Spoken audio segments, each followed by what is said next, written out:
역대상 21장 16절 17절 두 절의 말씀인데 우리 두 절의 말씀을 같이 한 목소리로 읽겠습니다. 시작. 다윗이 눈을 들어 보매 여호와의 천사가 천지 사이에 섰고 칼을 빼어 손에 들고 예루살렘 하늘을 향하여 편지라. 다윗이 장로들과 더불어 굵은 배를 입고 얼굴을 땅에 대고 엎드려 하나님께 아뢰되 명령하여 백성을 계수하게 한 자가 내가 아니니이까. 범죄하고 악을 행한 자는 곧 나이니이다. 이 양떼는 무엇을 행하였나이까? 청하건대 나의 하나님 여호와여, 주의 손으로 나와 내 아버지의 집을 치시고 주의 백성에게 재앙을 내리지 마옵소서 하니라. 아멘. 제가 인터넷을 이렇게 보다가 사진 한 장을 봤습니다. 근데 그 사진이 어떤 사진이냐면 2개월 전에 우리 올해 4월 4일 날 강원도에서 큰 산불이 났잖아요. 근데 그 산불이 예기치 않게 난 거거든요. 근데 그 산불로 인해서 서울에 있는 여의도 면적의 6배가 되는 그런 그 땅을 산림을 다 앗아가 버렸습니다. 강원도에 있는 산림을. 그리고 그 산림이 다 잿빛으로 변해서 완전히 검게 다 타들어간 거예요. 근데 이제 그 곳에 다시 산림이 우거지려면, 나무들이 다시 자라려면 한 30년 정도가 걸리고, 그리고 예전의 생태계가 복구되려면 100년 정도가 걸린다고 합니다. 얼마나 가슴 아픈 일이고 안타까운 일인지 모르겠습니다. 그런데 어떤 한 기자가 50일 만에 다시 그곳을 헬기를 타고 찾은 거예요. 찾아서 어떻게 변화되고 있는가, 어떠한 상황인가 한번 보기 위해서 하늘에서 촬영을 한 사진을 올렸습니다. 그 사진은 아주 앙상하게 타버린 시커먼 나무들이 질비해 있었고 정말 잿빛 그대로였습니다. 그런데 그 기자가 거기에 댓글을 이렇게 기사를 써은 거예요. 뭐라고 적었냐면, 이 잿빛으로 변한 산림 속에 생명이 움트고 있습니다 라고 해서 그 시커멓게 타들어간 그 산림 안에 싹이 나고 있는 장면 사진을 올린 거예요. 칠흑같이 어두움 가운데 촛불 하나가 켜지는 것처럼 완전히 시커먼 그 사진 한복판에 파릇파릇한 새싹이 나고 있는 겁니다. 감동을 먹었어요. 감동을.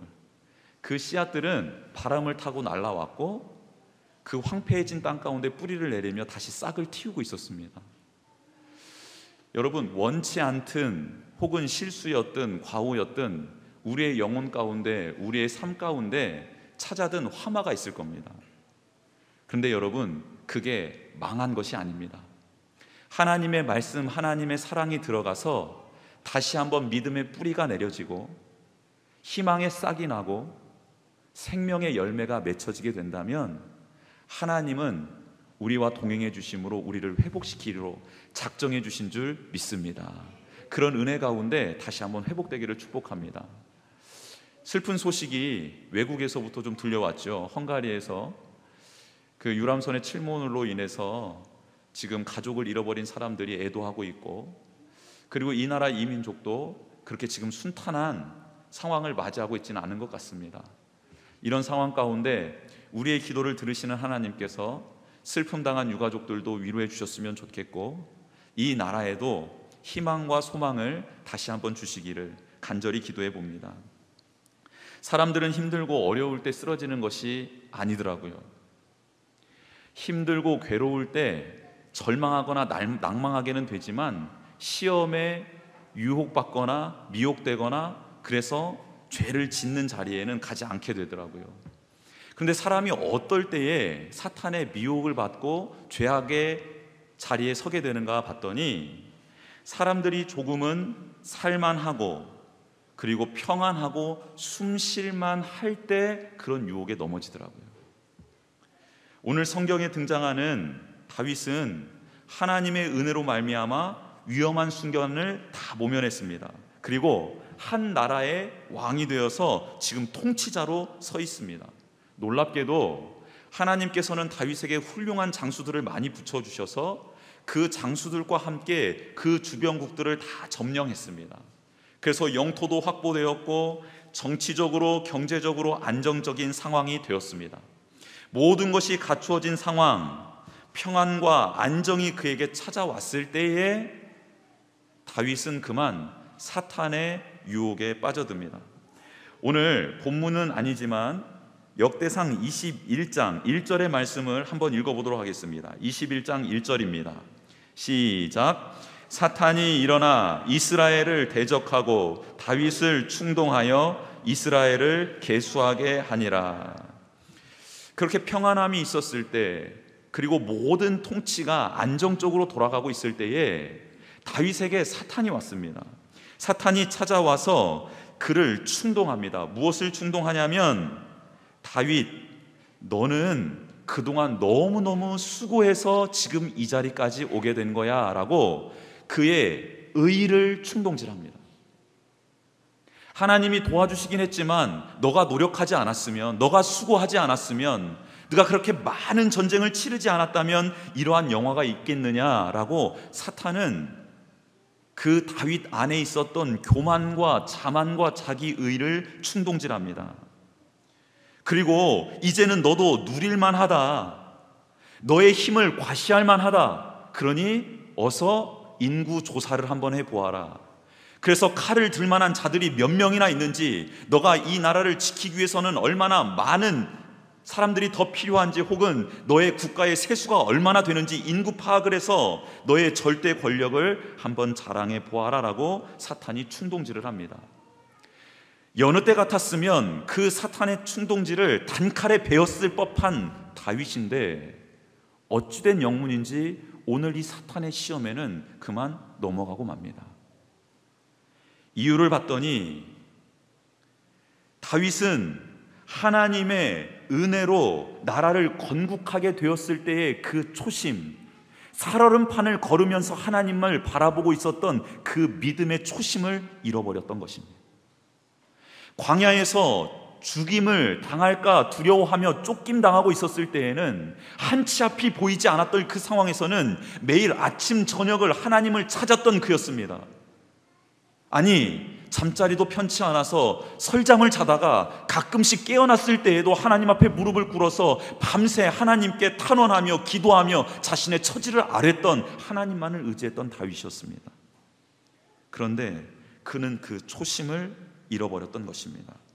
놀랍게도 이 초심을 잃어버린 그 상태를 안 사탄은 다윗을 더 충동질해서 마치 그가 무엇에 홀린 양 인구조사를 하게 만들어버립니다. 군대 장관이었던 요압의 말도 듣지 않습니다. 그리고 인구조사를 합니다. 그런데 왜 이 인구조사가 큰 문제가 되냐 하면, 제가 앞전에 말씀드린 것처럼 이 인구조사는 이제 하나님을 의지하는 것이 아니라 자신의 힘과 군대를 믿고 그것을 마음에 두겠다라는 다윗의 결심이었기 때문에 그게 문제가 되는 것입니다. 여러분, 하나님께서 제일 싫어하시는 게 무엇입니까? 아시죠? 하나님 외에 다른 신을 섬기고 두는 것입니다. 하나님이 나의 구원자이시고 하나님이 나에게 모든 필요를 채워주시는 전능자, 나의 주인 되심을 고백해야 된다는 것입니다. 하나님이 나의 호흡을 주셨고 나에게 생명을 주셔서 나는 일할 수 있게 되고, 나는 노력할 수 있게 되고, 그리고 수고한 대로, 땀 흘린 대로 하나님 주신 수확을 가지고 살아갈 수 있는 존재입니다. 이 모든 것은 하나님이 주셨습니다 라는 고백을 하는 사람을 하나님이 기뻐하십니다. 그러나 이 하나님을 무시하고 하나님을 떠나보내고 그 자리에 내가 만든 우상을 세워놓고 그 우상에게 절하며 나의 필요를 채워달라고 간구하고 있는 사람, 그 사람은 하나님이 경멸하십니다. 여러분 안에는 정말 호흡을 주시고 나에게 생명을 주신 하나님을 온전히 믿고 바라보고 따라가고 있습니까? 아니면 혹 여러분의 가정, 여러분의 기업은 그 하나님을 주인의 자리에 놓지 아니하고 다른 것들을 주인의 자리에 놓고 있습니까? 돈입니까? 재물입니까? 건강입니까? 취업입니까? 혹 결혼입니까? 자녀의 문제입니까? 상처입니까? 염려입니까? 원망입니까? 미움입니까? 그 모든 것들은 우리의 마음에 들어와 우리 가정의 중심을 차지해서 하나님을 믿는 믿음을 뒤흔들어 놓습니다. 원하옵기는 성령님의 도우심으로 말미암아 이 모든 것들을 몰아내는 은혜가 있기를 주님의 이름으로 축복합니다. 지금까지 지켜주시고 인도해 주시고 보호해 주실 수 있는 유일한 분은 하나님밖에 없습니다. 하나님을 대신할 그 어떤 것도 우리 주변에는 있지 않습니다. 부디 우리 모두가 다윗과 같은 실수를 범하지 않았으면 좋겠습니다. 하나님, 제가, 우리 가정이, 우리 기업이 다시 한번 하나님을 주인으로 섬기게 하여 주시옵소서. 하나님 외에는 다른 것들을 의지하지 않고 바라보지 않게 하여 주시옵소서. 내 힘으로 된 것인 양 자랑하지 않게 하여 주시고 교만하지 않게 하여 주시고 나의 의의를 내놓지 않을 수 있도록 성령님 도와주십시오라고 이 시간 하나님께 간구하게 되기를 주님의 이름으로 축복합니다. 하나님은 다윗을 사랑하셨습니다. 그래서 잘못된 길로 선택하며 나아가고 있는 다윗을 가만두지 않으십니다. 하나님은 다윗을 심판하십니다. 심판하시자마자 다윗은 이 모든 일이 하나님의 은혜를 망각한 자신의 잘못임을 깨닫습니다. 이 나라와 백성의 주인이 하나님이신데 그만 내 백성인 줄 알았구나, 내 나라인 줄 알았구나 라고 착각한 자신의 잘못을 깨닫게 됩니다. 그때 하나님은 선지자 갓을 보내주시지요. 그리고 이 선지자 갓을 통하여 하나님은 그의 잘못을 지적하시고 하나님은 그에게 선택지 3가지를 줍니다. 너가 잘못했다라고 고백했으니 이제 합당한 벌을 받아야겠다. 그래서 3년 기근을 너의 땅에 내리게 할까? 아니면 너는 석 달 동안 적군의 칼을 피해 도망자의 삶을 살 것이니, 아니면 3일 동안 전염병을 내려서 그 전염병에 걸리는 그 질병, 심판을 받게 될 것이니 이 3가지 중에 한 가지를 선택하라라고 말씀합니다. 다윗은 기근의 무서움을 알았던 사람입니다. 가뭄의 무서움을 알았던 사람이라는 것이죠. 또한 도망자의 삶이 얼마나 괴롭고 힘든 것인지도 온 몸으로 삶으로 체험했던 사람입니다. 그래서 짧은 기간 전염병이면 그래도 괜찮겠다 생각하여 그것으로 결정을 합니다. 그런데 다윗은 자신이 선택한 그 결정이 얼마나 참혹한 결과를 야기할지 예상하지 못했습니다. 그 결과를 오늘 본문 14절에서 이렇게 말하고 있습니다. 우리 14절 말씀을 같이 한번 읽어보도록 하겠습니다. 14절입니다. 시작. 이에 여호와께서 이스라엘 백성에게 전염병을 내리심에 이스라엘 백성 중에서 죽은 자가 7만 명이었더라. 아멘. 여러분, 하나님이 이스라엘 전역에 전염병을 내리셨습니다. 3일 동안 내리셨는데요, 그 전염병으로 말미암아 7만 명이 죽습니다. 7만 명이라고 하니까 잘 감이 안 오죠. 7만 명은 어마어마한 숫자입니다. 그런데 더 놀라운 것은 무엇이냐면 가족 중에 누구 한 사람이 전염병으로 죽어버리잖아요. 그러면 그 가족이 당하는 슬픔과 고통은 죽은 사람의 아픔과 안타까움보다 더 크고 무겁습니다. 여러분, 세월호 사건이 정말 안타까운 사건인 것은 무엇이냐면 죽은 이들이 너무 안타깝잖아요. 근데 자식을 잃어버린 부모님들은 지금도 설잠을 자고 있고 지금도 우울증 약을, 정신과 약을 복용하고 있으며 지금도 자식을 떠나보낸 그 자리를 붙잡고 하염없이 울고 웃고 근심하고 절망하고 마치 미친 사람처럼 부모들은 살아가고 있다는 겁니다. 그 형제들은요, 그 제자를 잃어버린 선생님들은요, 여러분, 이게 무서운 것입니다. 더 무서운 것은 그 고통을 당한 안산 지역의 주변에 있는 사람들도, 상권들도 동일한 고통을 겪었다는 겁니다. 여러분, 다윗은 이것까지는 헤아리지 못했던 것입니다. 다윗이 다스리고 있는 단에서부터 부엘세바까지의 전역에서부터 상소문이 올라오기 시작합니다. 수많은 사람이 죽어가고 있습니다. 백성들이 울부짖고 있습니다. 백성들이 고통당하고 있습니다. 수많은 땅이 황폐해져 가고 있습니다라는 소식들이 다윗에게 들려오기 시작하고 있습니다. 다윗은 그제서야 깨달았습니다. 무릎을 꿇습니다. 내가 백성의 수를 의지했던 것, 내가 군사력을 의지했던 것, 내가 나의 의를 드러내고 싶었던 이 욕망의 대가가 이렇게 처절한 것이고, 하나님, 제가 절대 하나님을 의지했어야 되는데 이 나라를 세워주시고 이 나라 영토가 확대된 것, 내가 왕위에 앉아서 지금 이 평안과 안식을 누리고 있었던 것은 전적으로 하나님의 은혜였는데 제가 그만 이 모든 것이 내 힘으로 된 줄 착각해버렸습니다. 내 것인 양 착각해버렸습니다.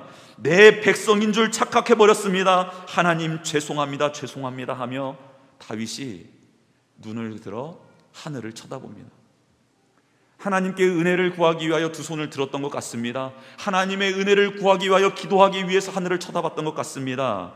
그런데 눈을 든 그에게 보였던 것은 오늘 16절에 등장한 여호와의 천사, 하늘과 땅 사이에 섰고 칼을 빼어 손에 들고 예루살렘 하늘을 향하여 편 천사를 보게 된 것입니다. 여러분, 상황은 이렇습니다. 하나님께서 3일 동안 전염병을 이스라엘 전역에 내리고 마지막 어두움에 칼을 들고 죽음의 칼을 든 천사를 보내어 예루살렘을 치라 명령하신 겁니다. 여러분, 이 천사는 칼을 들고 무엇 하기 위해서 왔냐면 예루살렘에 있는 모든 사람들을 죽이기 위해서 왔습니다. 예루살렘에 누가 살고 있죠? 다윗이 살고 있습니다. 다윗의 가족들이 살고 있습니다. 종교 지도자들, 정치, 경제, 사회, 문화, 교육, 예술 모든 분야의 지도자들이 총망라되어서 살아가고 있는 예루살렘입니다. 이 예루살렘을 하나님이 치시기로 작정하시고 천사를 보낸 것입니다. 그런데 그 천사가 막상 예루살렘을 치려 하자 하나님이 그에게 멈추어라 라고 말씀합니다. 그리고 그 예루살렘 치는 명령을 거둬 들이십니다. 은혜를 베푼 것이죠. 그래서 천사가 치려다가 멈춰선 그 장면을 다윗이 눈을 들어 보았을 때 본 천사의 모습은 그 모습이었던 것입니다. 사랑하는 성도 여러분, 다윗은 그 천사를 보고 장로들과 함께 굵은 베옷을 입고 얼굴을 땅에 대고 엎드립니다. 회개합니다. 우리들도 다윗처럼 죄를 지을 때가 있습니다. 그런데 우리는 그 죄에 대해 대가를 치르기보다는 막무가내로 용서해달라, 하나님 덮어달라, 이 죄에 대한 대가를 치를 용기가 없으니 그냥 한 번만 봐달라는 말을 고백하곤 합니다. 그런데 여러분, 그게 맞습니까? 이 세상에서도 죄를 지으면 합당한 벌을 받게 됩니다. 벌금을 내거나 교육을 받거나 수감이 됩니다. 이게 공의로운 것입니다. 그런데 우리는 신앙생활을 함에 있어서 아니란 생각을 하고 있는 것 같습니다. 은혜의 하나님, 사랑의 하나님을 찾으며 자신이 하나님 앞에 범죄한 일들에 대해서 매듭 짓는 것을 원하지 않습니다. 그냥 우야무야 지나가고 싶어 합니다. 하나님은 모든 것을 용서해 주실 거다, 그렇게 합리화하며 제 멋대로 살아가는 신앙인들이 우리 주변에는 너무나도 많이 있습니다. 그렇습니다. 여러분, 오늘 본문에도 우리가 생각하던 대로 하나님은 우리에게 은혜를 베풀어 주시는 하나님으로 등장합니다. 예루살렘을 치려던 생각을 거둬들이시고 예루살렘을 치라 명령을 받고 칼을 빼어든 천사를 가로막습니다. 멈추어라 말씀하십니다. 은혜를 베풀어 주시는 하나님 맞습니다. 그래서인지 저와 여러분은 지금 이렇게 편안하게 예배를 드리고 있는지도 모르겠습니다. 은혜의 하나님은 지금도 우리와 함께 하시는 것 맞습니다. 그런데 중요한 것은 그 은혜를 베풀어 주신 하나님은 우리로 하여금 지금 무엇을 보기를 원하고 계실까요? 우리에게 지금 은혜를 베풀어 주신 하나님은 우리가 눈을 들어 무엇을 보기를 원하실까요? 하나님은 정말 우리가 하나님을 떠나 제멋대로 사는 것을 방관하시며 그걸 원하셔서 지금도 그냥 그렇게 참고 계시는 것일까요? 아닙니다. 오늘 성경은 은혜를 베풀어 주시는 하나님이 우리를 통해 반드시 봐야 될 것이 있다라고 말씀하고 있습니다. 그것은 무엇입니까? 죄를 지은 우리를 향하여 시퍼렇게 날이 선 검을 들고 있는 천사를 볼 수 있어야 한다라는 것입니다. 은혜와 자비는 눈을 씻고 찾아봐도 없는 천사의 모습, 그리고 그가 든 칼을 봐야 한다라고 성경은 우리에게 지금 말씀하고 있습니다. 우리가 하나님 앞에 범죄한 사실이 있어 하나님 앞에 나왔을 때에 우리에게 은혜를 베풀어 주시는 하나님은 우리의 영안을 들어 우리 앞에 서 있는 칼을 든 천사를 보여주신다라는 것입니다.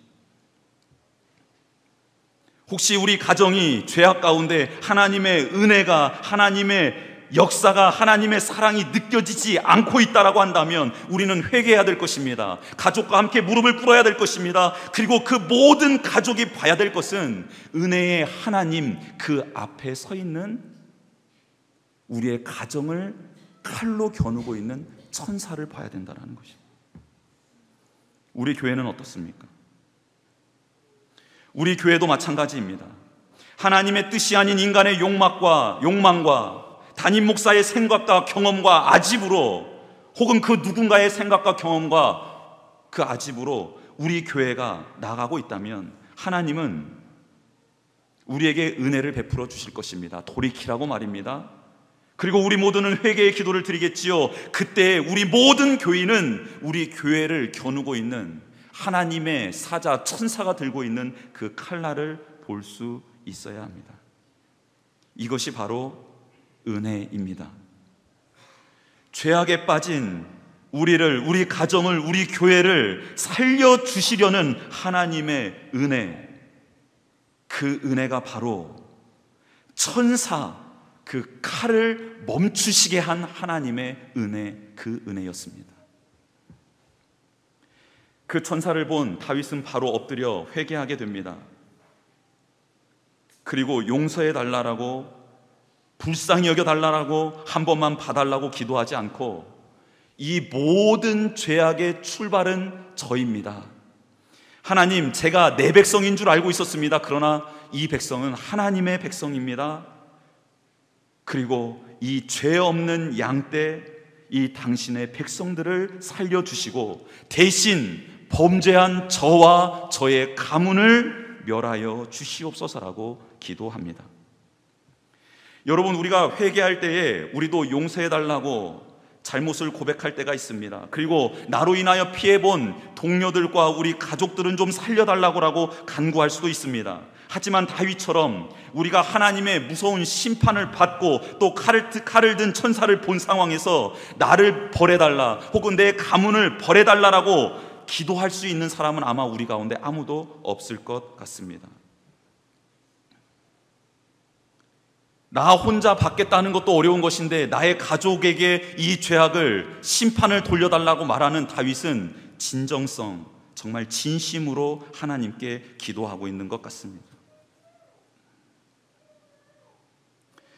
여러분, 용서해달라고 기도하기는 쉽지만 이 범죄함으로 말미암아 받게 될 벌을 내게 내려 주시옵소서라고 기도하는 것은 너무 어려운 일입니다.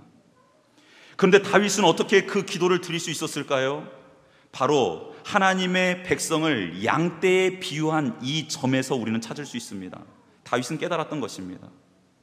자신이 양을 치던 목자였을 때, 목동이었을 때 아무것도 아닌 자신을 불러주신 하나님을 기억했습니다. 그리고 자신이 처음으로 세상에 드러났던 날 골리앗 앞에 섰을 때에 다윗은 이렇게 외쳤지요. 이 전쟁은 사람에게 속한 것이 아니고 이 전쟁은 하나님께 속한 것이다라고 외쳤습니다. 골리앗 앞에서 너는 칼과 창과 단창으로 나아오지만 나는 네가 모욕하고 있는 만군의 여호와의 이름으로 너에게 나아가노라. 나는 내가 믿고 있는 하나님이 나를 지키시고 이 나라를 지키시는 줄 믿는다. 너는 칼을 의지하고 너는 단창을 의지하고 너는 힘을 의지하며 내 앞에 나와왔지만 나는 그런 게 없다. 그러나 내가 의지하고 있는 하나님, 유일한 하나님, 그분이면 나는 족하다라는 신앙, 첫 신앙, 첫 사랑, 첫 믿음의 고백이 엎드려 회개하는 중에 다윗에게 깨닫게 된 것, 다윗에게 다시 살아났다라는 것입니다. 초심을 회복한 다윗은 엎드려서 이렇게 기도하는 것입니다. 하나님, 그렇습니다. 이 모든 것은 하나님이 주셨습니다. 그러나 하나님 가져가셔도 상관없습니다. 그리고 지금 제가 하나님 아버지 앞에 징벌을 받아 제가 죽어도 상관없습니다. 그러나 하나님을 향한 저의 진심만은 받아주십시오.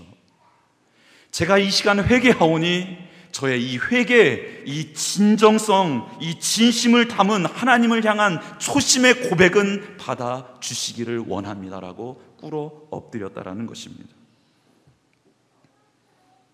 여러분, 회개는 용서해달라고 잘못했다라고 말하는 것이 아닙니다. 다윗처럼 온전히 돌이키는 것을 회개라고 합니다.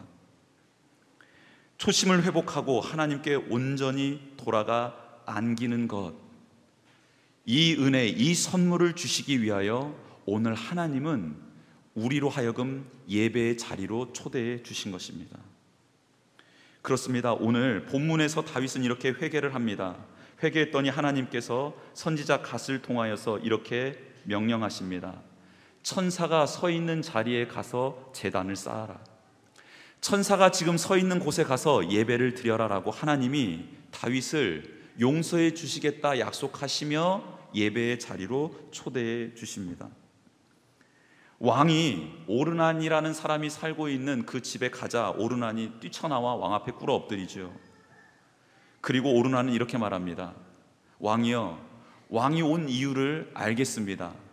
왕이 이곳에서 예배드린다고 하는데 제가 모든 것을 다 드려 왕이 예배드릴 수 있도록 모든 것을 준비해 놓았습니다. 그냥 다 사용하여 주십시오 라고 엎드려 오르난이 왕에게 간구합니다. 그런데 다윗은 알고 있었습니다. 예배는 마음과 뜻과 힘을 다하여 드리는 게 예배라는 것을 알고 있었습니다. 그래서 그것들을 공짜로 취하지 않고 오르난에게 정말 과분할 정도의 값을 치르고 그 모든 것을 사서 하나님 앞에 온전히 예배를 드립니다. 하나님은 다윗을 초청해 주셨고 그 초청을 받은 다윗은 전심을 향하여 하나님 앞에 예배를 드립니다. 그 예배를 하나님께서 기뻐 받아 주십니다. 그래서 제물에 불을 내리셔서 응답해 주십니다. 놀랍게도 이 장소는 오래전 아브라함이 이삭을 하나님께 번제물로 바쳤던 모리아산 그 산입니다. 그리고 다윗이 죽고 난 다음에 솔로몬이 왕이 되어 오늘 다윗이 예배드렸던 이 장소에서 성전을 건축해 가기 시작합니다. 예수 그리스도의 예표였던 이삭, 그리고 예수 그리스도가 나실 가문이었던 다윗의 가문, 그 초대 왕이었던 다윗, 그리고 연이어 하나님의 성전이 세워질 그 자리가 모두 동일한 장소였다라는 것입니다. 무엇을 의미합니까? 하나님이 우리를 용서해 주시고 품어 안으실 수 있는 유일한 길은 바로 예수 그리스도의 십자가의 보혈밖에 없다라는 것입니다. 예수 그리스도가 초청하는 예배의 자리에 나아올 때 예수 그리스도 앞에 우리가 마음과 뜻과 정성을 다하여 만나기를 사모하며 그 앞에 엎드리게 될 때에 그때 우리 안에 진정한 회복이 일어나게 될 줄 믿습니다. 오늘 우리가 드리는 이 예배의 자리, 이 예배의 자리는 하나님께서 초대해 주신 자리입니다. 나를 구원해 주시기 위해 오신 예수님을 꼭 만나시기를 축복합니다. 은혜의 하나님이 멈춰서게 한 그 천사의 칼을 보는 은혜도 있기를 주님의 이름으로 축복합니다. 그리고 마음과 정성과 힘을 다하여 예배자로 서기를 주님의 이름으로 축복합니다. 그런 우리를 향한 하나님의 사랑, 그 은혜가 우리 가운데 충만하게 될 줄 믿습니다.